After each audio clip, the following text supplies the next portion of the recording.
మూర్తి గారు అంటారు, తండ్రి లాంటి గవర్నమెంట్, పబ్లిక్ కోసం ఉన్న గవర్నమెంట్, పబ్లిక్ సర్వెంట్గా మనం చేస్తే అది ఎందుకు ఒప్పుకుంటుందని డ్యామేజ్ అయితే ఒప్పుకుంటుంది. కాబట్టి మిత్రులారా, జాయినింగ్ రిపోర్ట్ ఇచ్చినప్పటి నుంచే వచ్చేటటువంటి ఆ కాంటాక్ట్ రూల్స్ కానీ చెప్తారు. మనం ఏమన్నారు, మన ఎంప్లాయీస్ అన్నారు మిత్రులారా, ఏమిటి నేను ఎబ్రివేషన్ చెప్పడే డిస్ట్రిక్ట్ ఆఫీసు మేడమను లేకపోతే అవ్వాలను. Okay, first number 1 general discipline. General discipline బ్రీఫ్గా ఏంటంటే జనరల్ డిసిప్లిన్ ఉండాల్సిందే ఎవరికైనా కంపల్సరీ అంచేత. బట్ ఇది varied from department to department. కొన్ని డిపార్ట్మెంట్స్కి 9కే ఉంటాయి. ఓకే, అంచేత నేను ఆ డిపార్ట్మెంట్ జోలికి వెళ్ళలేదు, జనరల్ చేసి చెప్తాను. కొన్ని డిపార్ట్మెంట్కి మీ డిపార్ట్మెంట్ ఇన్స్ట్రక్షన్స్ బట్టి కొన్ని, ఇప్పుడు సపోజ్కి పిఎస్సీలు ఉన్నాయనుకోండి, అందులో స్టాఫ్ అందరూ కూడా 9కే వెళ్ళాలి. అలా చేత ఇక్కడ మనం మాట్లాడుతుంది జనరల్గా మనం మాట్లాడుకుంటూ ఉంటాం. కొన్ని స్పెసిఫైడ్ డిపార్ట్మెంట్స్ F2 కావాలని ప్రశ్న ఏమి కూడా మన ఆఫీస్లో ప్రదర్శించడానికి వీలు నెవర్. ఇల్లు విడిచిపెట్టిన తర్వాత ఆఫీస్ మీద ఇన్ అవర్ ప్రొఫెసర్స్ అని అలా బోర్డు మీద చూసుకోవడం కాదు. There is a rule. ఇప్పుడు మనం చెప్తున్నటువంటివన్నీ కూడా ఏమాత్రం అవాయిడ్ అయినా డీవియేట్ అయినా ఇప్పుడు నెక్స్ట్ చెప్పే దాంట్లో మనకు ఎదుర్కోబోయేవన్నీ వస్తాయి. కాకపోతే ఇంపార్టెంట్ పాయింట్స్ చెప్పుకునే అర్థం టైం అక్కడ చాలా important. Attendance. All government servants are expected to attend office from 10:30 AM to 5 PM on all working days. An attendance system should be maintained and all established members should initial as soon as they come to office. A grace period of 10 minutes only. Clearly, DOI చెప్పింది అది, మనం ఎవరు చెప్పక్కర్లా. అందుకని ఇందాకనే చెప్పాను, ఏదైనా డిపార్ట్మెంట్లో తేడా ఉంటే ఆ టైమింగ్స్ వేరు. 10 minutes గ్రేస్ ఏమనుకున్నారో చెప్తాను. ఒక చిన్న ఉదాహరణతో, very good, this is the office. Okay, show your attendance list. ఈ అటెండెన్స్ సంతకం పెట్టి నీట్గా అన్నీ దాచుకుంటారు కదా. మరి అదే పబ్లిక్ నుంచి ఇన్వాల్వ్ వచ్చేటటువంటి కాగితాలు మన అంటే వాళ్ళు కూడా ఆఫీసర్కి ఇవ్వచ్చు, ఇంక్రిమెంట్ ఇవ్వమని, లేకపోతే సెలవు ఇవ్వమని, లేకపోతే ఇంకోటి అడుగుతున్నట్టు రిక్వెస్ట్ ఇవ్వమని. చేత ఏదైనా కానివ్వండి, ఏదైనా from public or inside of the office విన్నారు అంట. ఆ వద్ద ఎంప్లాయీస్ ఇచ్చిందైనా ఏదైనా తప్ప by post, in person, local తప్ప, register post, ordinary post. Okay, ఇది వరకు ఎలక్షన్ ఉండేది, కలెక్టరేట్లో ఉండేది. ఈ జనరేషన్ తెలియదు, అదొకటి. అలాగే ఫోన్ మెసేజ్ కాగితం మీద రాసుకుంటాం, అలాగే ఈమెయిల్స్ ఇవన్నీ ప్రింట్ తీసుకుంటాం. ఇలా ఏదైనా కాగితం అన్నీ కూడా మనకి తప్పాలి ఇన్వాల్వ్ నెంబర్ పడాలని సహజమైన విషయం కాబట్టి దాన్ని ఎక్కువ స్ట్రెస్ కావాలి. అందుచేత అలాగే మనం ఆఫీస్ నుంచి బయటకు వెళ్ళే దాన్ని ఏమంటాం, అవుట్వర్డ్ అంటాం. ఓకే,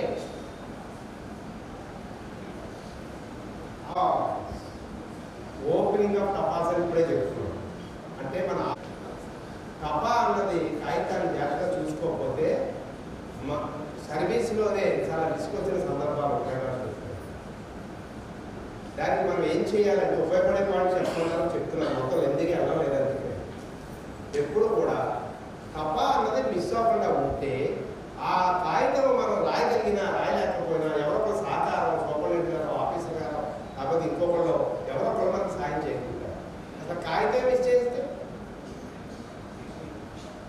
చేస్తే ఇంకా ఆ కాగితంలో ఏముందో తెలియదు, ఎవరిని తెలియదో తెలియదు, ఆ పాయింట్ తెలియదు. ముఖ్యంగా టపాలో ప్రతిదీ ఇంపార్టెంటే. జ్యుడిషియల్ టపా చాలా వెరీ వెరీ ఇంపార్టెంట్. కోర్టు నుంచి వచ్చిన కాగితాన్ని కనుక పాపం గాలి విపరీతంగా వచ్చి పోయిందని అనుకోవాలి. ఇలా ఉండేటటువంటి 4 size ఫోల్డర్ ఉండే ఫైల్ కొనుక్కోవాలనుకోవాలి. ఎవరైనా కూడా 4 size ఫోల్డర్స్ ఆ ఫోల్డర్లో పెట్టేసుకోవాలి. ఏ కాగితం మనకి ఇచ్చిన ముందు పెట్టుకోవడం లేదు. ఓకే, ఇంకా ఓపెనింగ్ అండ్ రిజిస్ట్రేషన్ ఆఫ్ టపాస్ చెప్పాను. టపా వచ్చింది, దాన్ని ఓపెన్ చేయడము,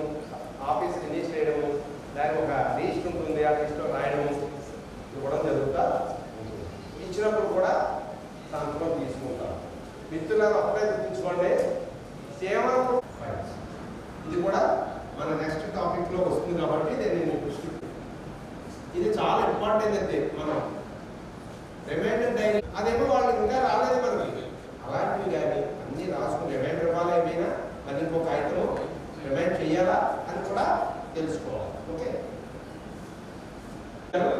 పీరియాడికల్స్ రిపోర్ట్స్ అని ఉంటాయి. ఆ పీరియాడికల్ రిపోర్ట్స్ని కదా మర్చిపోవడం సహజం. సంక్రాంతికి వస్తున్నాడు సోపేట్ సినిమాలో బాగుంది.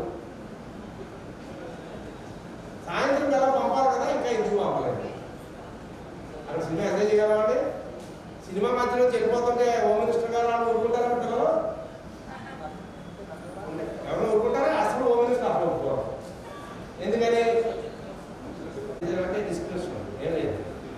వాళ్ళ ఇంట్లోతో సైతం వాళ్ళ అత్తగారితో సైతం ఇంట్లో మొదలవచ్చు ఆడవచ్చు ఎవరైనా నువ్వే చేస్తున్నావు లేదు. లేడీస్ని కూడా గట్టిగా ఉన్నోడికి ఏం తెలుస్తుంది తెలియదు. కాబట్టి ఇవన్నీ మామూలే. కానీ నేను ఫైనల్గా చెప్పేది ఏంటంటే ఆ సిచ్యువేషన్స్ అన్నీ మనం అవాయిడ్ చేయాలి అంటే ఇలాంటివన్నీ మనం ఏమేమి ఉన్నాయో ఒకసారి నాగారి పొద్దునే గొప్ప చూసుకుంటే తప్ప ఏం పెట్టాలి, ఎవరికి ఏ రిప్లై ఇవ్వాలి, ఏ బ్లేడింగ్ పంపాలి, కెమిస్ట్రీకి ఓసీ ఇస్తే కొట్టేవాళ్ళు, పేరు కాపీ డిస్పాచర్ ఉండేది. కాబట్టి ఇప్పుడు అది లేదు. అంతా కంప్యూటర్లో అందరం వచ్చినా రాకపోయినా కొట్టుకుంటున్నాలో ప్రింట్ చేయడం ఏదైనా ఉంటే కరెక్ట్ చేసుకోవడం చేస్తాం. కాబట్టి నో మోర్ అది అన్నీ కూడా మన వర్క్లో చూసుకోవాలి. ఓకే, ఇక్కడ ఎందుకు ఆగానంటే ఇందాక చెప్పింది కాగితం మిస్ అయితే మన లైఫ్ అయిపోయింది. చాలా సీరియస్ అయిపోయిన కాగితాలు కూడా ఉంటాయి. అలాగే రికార్డ్స్ కూడా చాలా జాగ్రత్తగా భద్రంగా మన దగ్గర రికార్డ్స్ చూసుకోవాలి. అసలు చాలా పిటియైన విషయం ఏంటంటే మిత్రులారా, ఏ రికార్డు ఏందో డిఓ చెప్పింది, రూల్స్ చెప్పింది, డిఓ చెప్పింది కదా. మరి ఒక 5 ఏళ్ళ కింద రికార్డే మనం ఇవ్వలేకపోతే రేపు పొద్దున మనకు అవసరమైంది కూడా లేకపోతే మనం ఎంత ఇబ్బందులు గురవుతాం అన్న సంగతి ఎంప్లాయీస్ ముందు మనం గ్రహించాలి. మనం మన కనీసం సెల్ఫ్ స్వార్థం చూసుకుందాం ముందు. కొన్ని ఆఫీసులకు వెళ్ళండి, 30 సంవత్సరాలు 40 సంవత్సరాలు రియల్లీ నేను మాత్రం చెప్పదలుచుకున్నాను. పిటిషన్ కాలం రికార్డు కూడా 5 నిమిషాల్లో తీసుకున్నాను. Acts off to cooperative department నేను గమనించాను కదా. అలాగే acts off to some department నాకు తెలుసు కమిషనర్ యాక్ట్స్ కానీ వాళ్ళు ఏ రికార్డుని ఎప్పుడు తెమ్మన్నా వాళ్ళ కేసు ఎక్కడ పడినా వాళ్ళ డిపార్ట్మెంట్ కదా. అలాగే ఇంత గొప్పగా కాకపోయినా ట్రెజరీలో కూడా ఆ స్ట్రాంగ్లో పెట్టి మొత్తాన్ని కరెక్షన్ రికార్డ్స్ అయినా ఇంకో రికార్డ్స్ అయినా రిజిస్టర్స్ అయినా చాలా వరకు ఎక్కువ కాలం నుంచి ఉండడం జరుగుతుంది. ఇది ఉండాలి, ఇక్కడ ఉంది కాబట్టి గొప్పని కాదు ఉండాలి. అంటే ఏమిటన్నమాట దాకా అందరూ దాన్ని భద్రంగా చూసుకుంటాం. గోదావరి గట్టు మీద డ్రైనేజీల గట్టు మీద మనం వరద వస్తే విజయవాడలో ఎంతో దేనాన్ని అందరూ కూడా ఇచ్చిన ఏ సందర్భంలో ఇచ్చిన సెలవు పెట్టినా కూడా ఇవ్వచ్చను బాధ్యత ఒకసారి సీఎం పెట్టినా 10 రోజులు ఇయర్ పెట్టినా ఇస్తూ ఉంటారు. అప్పుడు వాళ్ళు ఏమి అప్పచెప్పారో అవి ఖచ్చితంగా కరెక్ట్గా ఉన్నాయని తీసుకోవాల్సిన బాధ్యత మనకు ఉన్నది. అక్కడ మాత్రం అక్క నన్ను అమ్మవా బాబా నా మీద ఉంటా నీకు మొత్తం రాసేది బాబా ఏం తెలవు. అప్పుడు ఈ అక్క తోడరాదు, ఆ బాబా తోడరాడు, ఇష్యూ అరేంజ్ అయిన తర్వాత ఆఫీసులు అప్పుడు వాడదు రికార్డు. అంత పెద్ద పెద్ద ఫెసిలిటీస్ ఉన్న ఆఫీసులు ఏమి లేవండి. 90% అంతా ఎవరికంటే ఆలోచించుకోవాలి జాగ్రత్తగా. అందుకని ఆ విధంగా ఎప్పుడు అడిగినా కూడా ఆ విధంగా ఉండాలి.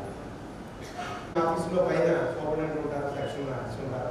అది మనం సిస్టమ్ అంతా చెప్పుకున్నాం కాబట్టి అంచేత అవన్నీ మనం స్టేట్ మీద గవర్నమెంట్ సప్లై చేస్తుందా ఇస్తున్నారా ఇలాంటి చోట్ల ఇవ్వట్లయితే అసలు రూల్స్ అవి పక్కన కాబట్టి దయచేసి ముందు మైండ్లో తీసేయండి. అవన్నీ డిస్కస్ చేసుకునే వేదికలు వేరే ఉన్నాయి, దానికి పరిష్కారాలు ఏంటో అందులో ఆలోచిస్తారు. ఓకే,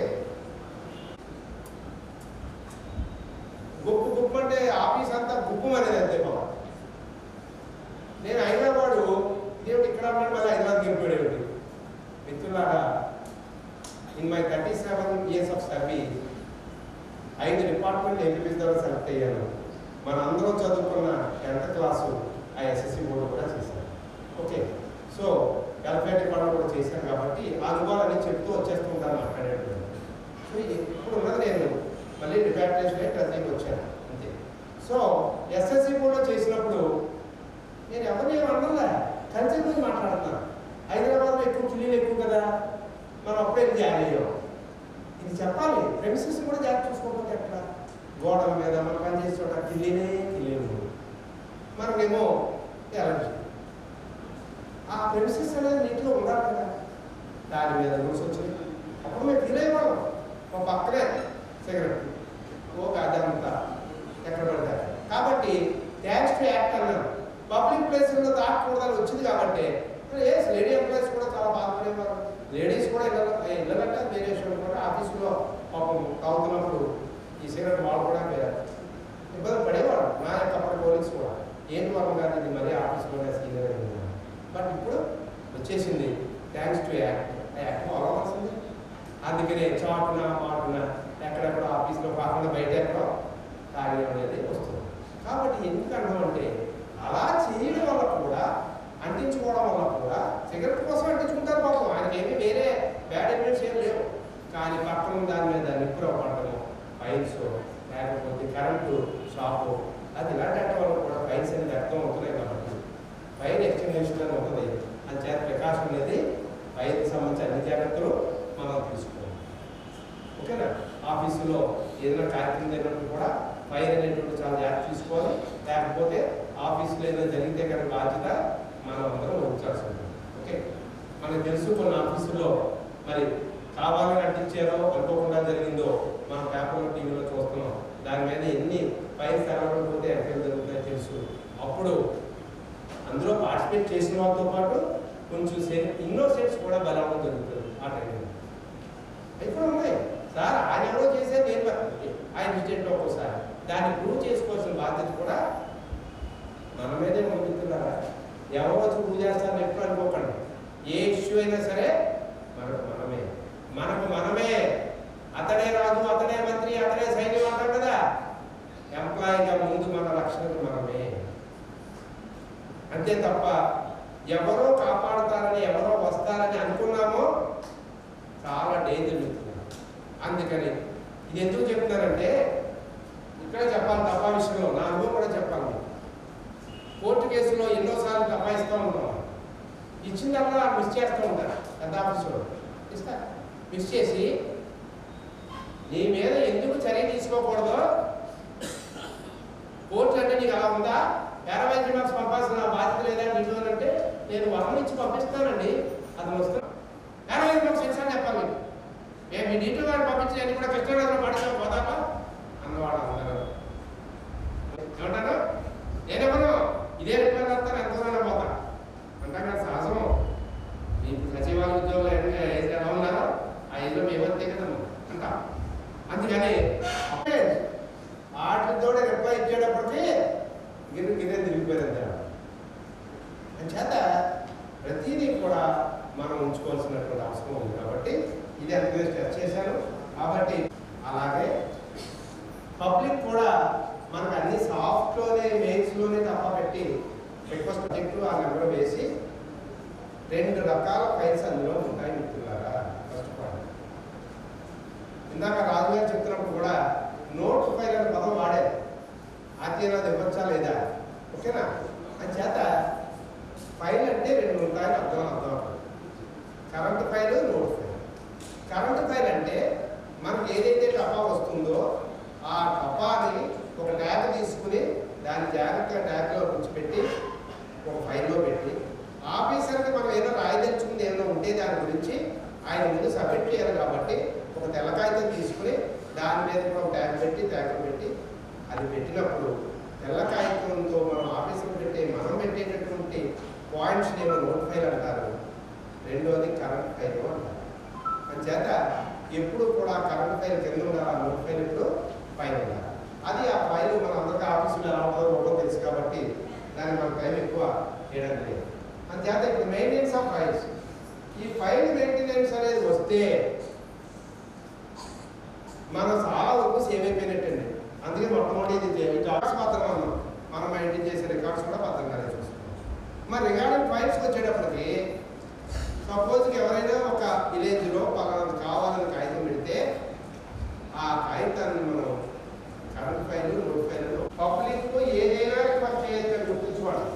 పబ్లిక్ ఏదైనా రిక్వెస్ట్ చేయొచ్చు, కానీ మనం నిర్దేశించుకోవాలి అది మన ఆఫీస్ పరిధిలో ఉందా, మన డిపార్ట్మెంట్ పరిధిలో ఉందా, ఇది నా సీట్ పరిధిలో ఉందా.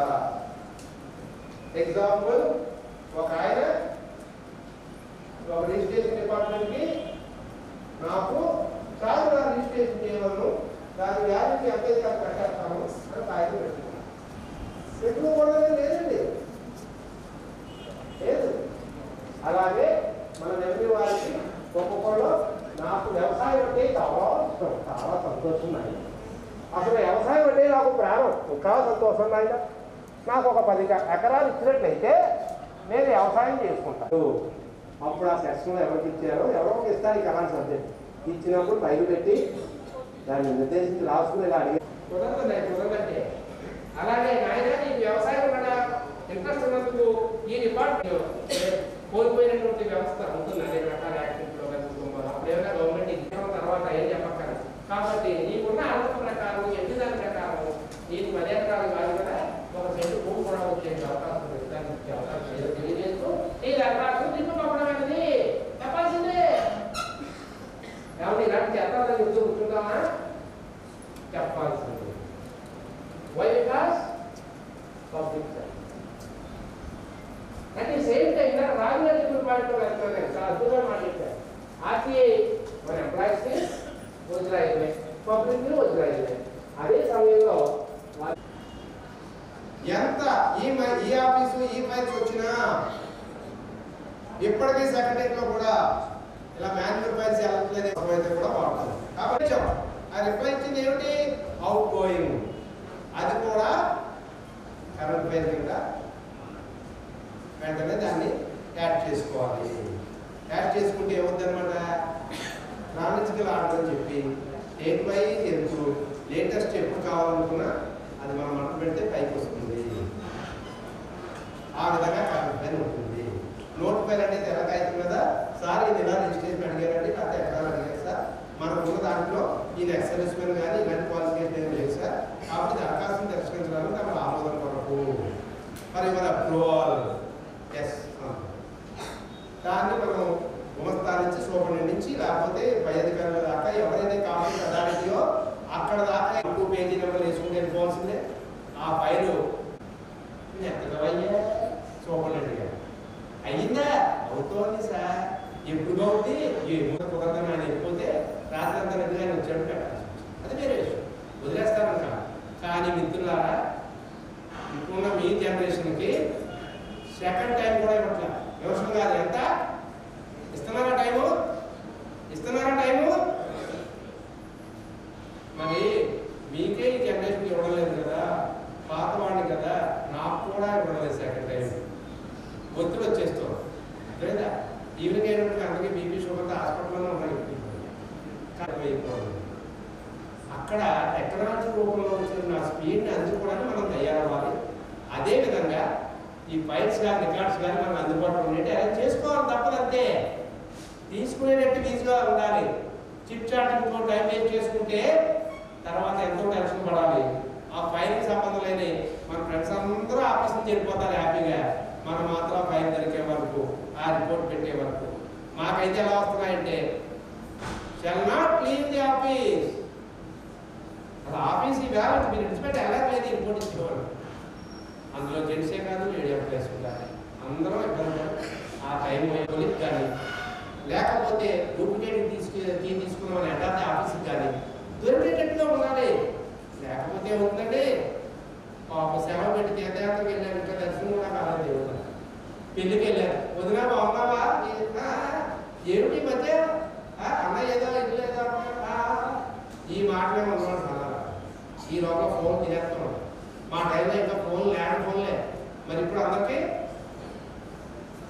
మోగేస్తూ ఉంటాయి. తీయకపోతే కోపం, తీస్తే మనకేమో ఇబ్బంది ఎక్కువాలి.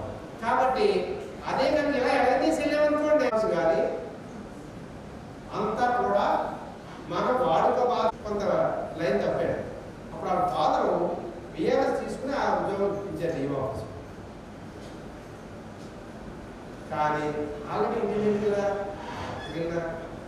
బుక్స్ చదివేశాడు కదా, వీడు నోట్ పైన పెడితే ఆఫీసర్ గారికి పదాలు అర్థం కావట్లేదు.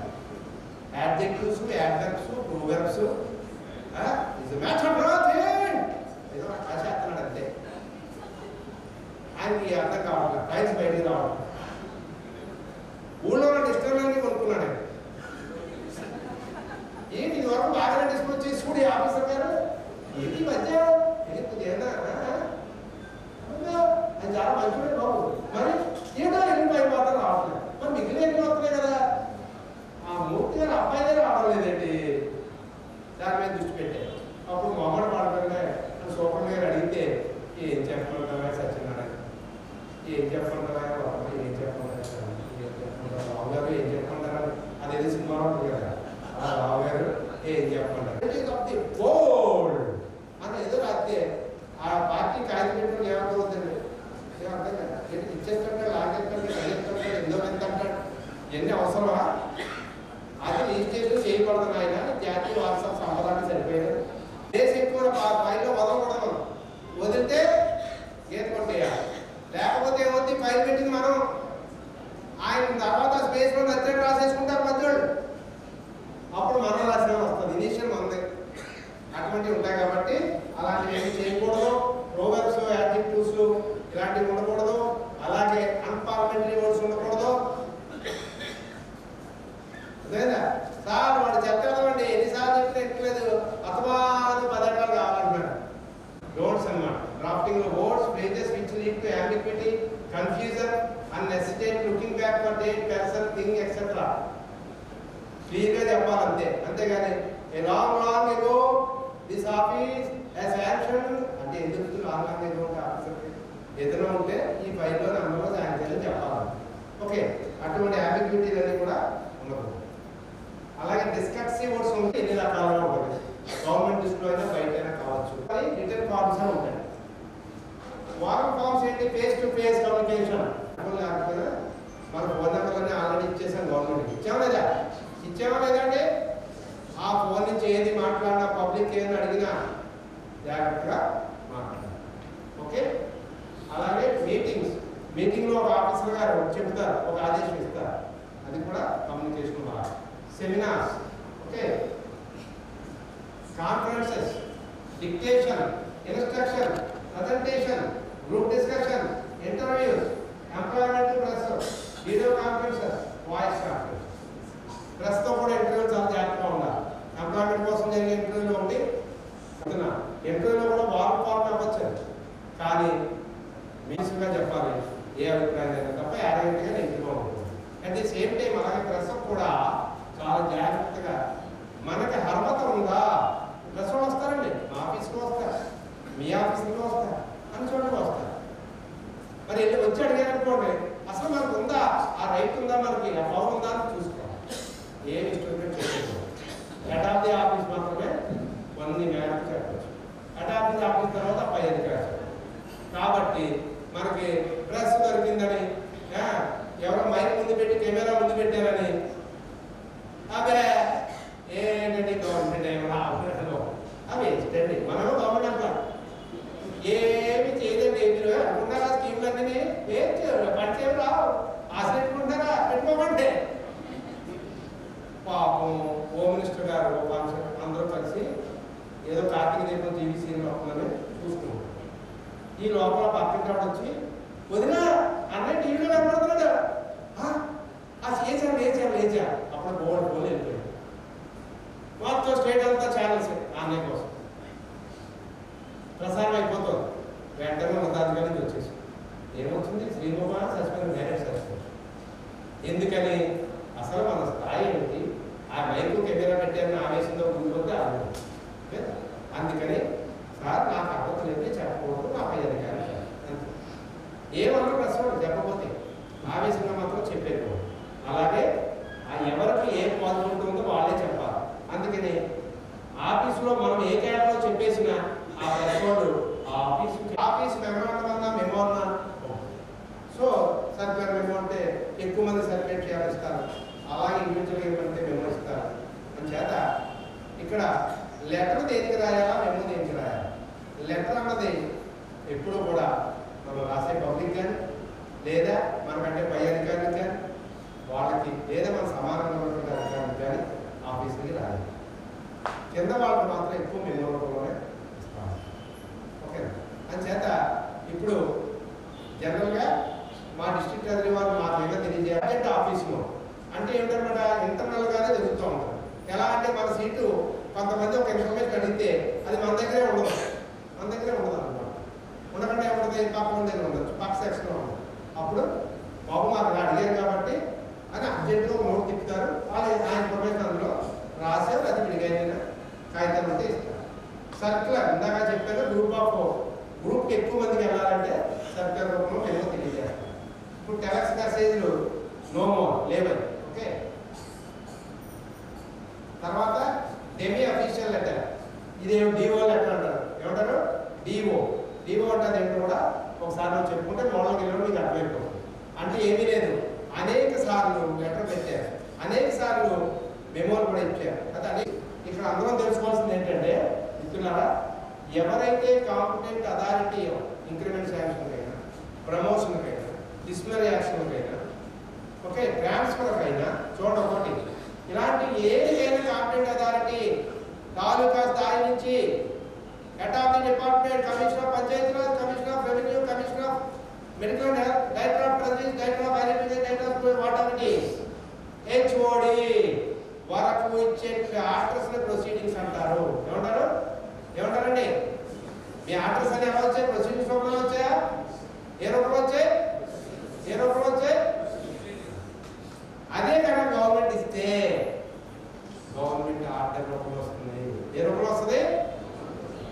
ఓకే, దాంట్లో మళ్ళీ గవర్నమెంట్ ఇప్పుడు అంతా నడుస్తుంది అదేనండి. అదేనా? ఎస్ఎంఎస్ మామూలు ఫోన్లో కూడా WhatsApp message, emails, news letters, reports, research papers, bulletins, brochures, manuals in house journals and also press and electronic media also. కదా అఫీషియల్ అది. ఇప్పుడు మన సాయంత్రం అందరూ వెళ్ళిపోతా కొన్ని పండుగలు హెచ్ మీద ఉంటాయి. హెచ్చి చూడండి రూపంలో ముందు ఎప్పుడు గవర్నమెంట్ ఆఫ్ ఆంధ్రప్రదేశ్ పైన కింద డిపార్ట్మెంట్ ఉండాల్సిందే. Revenue department, registration department, Panchayati Raj department ఉండాల్సిందే. ఉండి తర్వాత ఫ్రమ్ ఎవరి దగ్గర నుంచి ఉండాలి. చాలా మంది ఫ్రమ్ క్యాడరే రాస్తున్నారు. లెటర్కి పేరు రాయాల్సిందే. దయచేసి ఆయన పెట్టుకుంటాడా బొట్టు ఇలాంటి ఎంతో పడలే, బొట్టు శ్రీ అని రాయాల్సిందే. అది డిసిగ్నేషన్ అంతే. రాయండి శ్రీ పిఆర్ ఎక్సెప్ట్ వైజాగ్. ఆయన క్వాలిఫికేషన్స్ ఉంటే వెయ్యండి. అప్పుడు డిస్ట్రిక్ట్ ఆఫీసర్ సోన్సో, మండల ఆఫీసర్ సోన్సో అని రాయండి. రాసి లెఫ్ట్ రాసిన రైట్ సైడ్ 2 ఉండాల్సిందే. 2కి అయితే ఆఫీసర్ గారి పేరు తెలియనక్కర్లేదు, తెలిసినా రాయక్కర్లేదు. లెటర్ ఓకేనా? కాబట్టి టు ది మండల ఆఫీసర్ సోన్సో ఊరు, సోన్సో మండలం. తర్వాత రిఫరెన్స్ నెంబరు, లెటర్ నెంబర్ వెంటనే రావాలి. మధ్యలో లెటర్ నెంబర్ వచ్చి రిఫరెన్స్ ఉండాలి. సార్ మాకు ఏ నెంబర్ లేకపోతే మీకున్న ఏదో ఒక నెంబర్ లేదా సబ్జెక్ట్ నెంబర్ అయినా వెయ్యాలి. ఎస్టాబ్లిష్మెంట్ అనో ఇంక్రిమెంట్స్ అనో అలా చేసుకోవాలి. ఓకే, తర్వాత డేట్ రాయాలి కంపల్సరీ.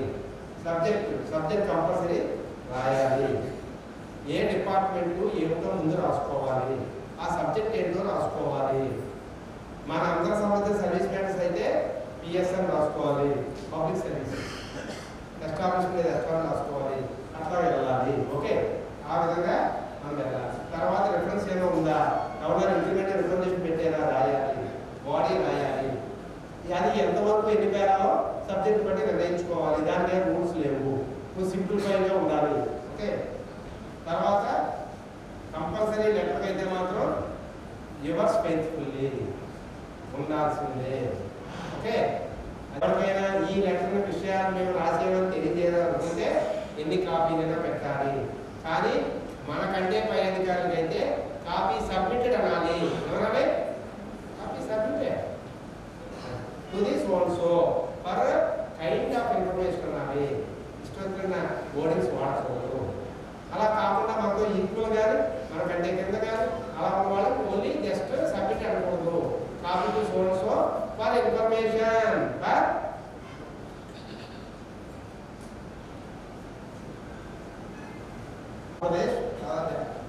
అక్కడ లెటర్ అయితే అలా వస్తుంది. ఇది డిఓ లెటర్. ఇది ఏంటంటే డిఓ లెటర్ సెమీ అఫీషియల్. అక్కడ మాత్రం డిపార్ట్మెంట్ రైట్ చేసి రావాలి. అలాగే కంప్లీట్ నెంబర్లు ఇక్కడేమో డెసిగ్నేషన్ ఆఫ్ ద ఎవరు రాస్తున్నారో వాళ్ళు, ఏ ఆఫీస్ జరుగుతుందో వాళ్ళ పేరు కూడా రాసిన తర్వాత అక్కడ ఓన్లీ మనం ఏమంటాం సార్ అంటాం అంతే లెటర్లో.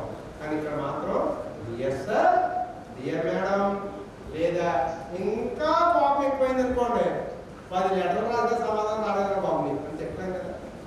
మై డియర్ అలా ఎక్కువ ఈ లెఫ్ట్ సైడ్ పైన రైట్ సైడ్ రాసేది మనం రాస్తాం కదా ఆఫీసర్ గారికి, అది లెఫ్ట్ సైడ్ రాస్తాం. ఏమంటే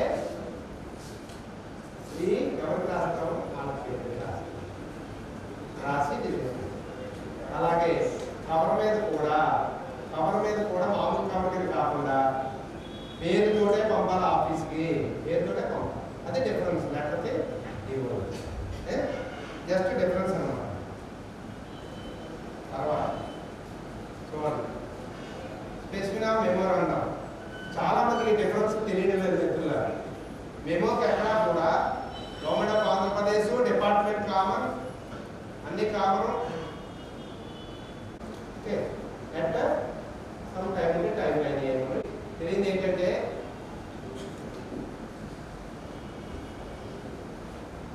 అసలు డిస్పోజల్లో ఎల్డీసీ కొన్ని వస్తాయి, ఆర్డీసీ కొన్ని వస్తాయి, డీడీసీ కొన్ని వస్తాయి. ఏంటి అంటే సబ్జెక్ట్ని బట్టి ఆ ఫైల్ ఎంతకాలం పర్మనెంట్లీ కొన్ని ఫైల్స్ ఇంకెప్పటికైనా మన ఆఫీస్లో ఉండాల్సింది.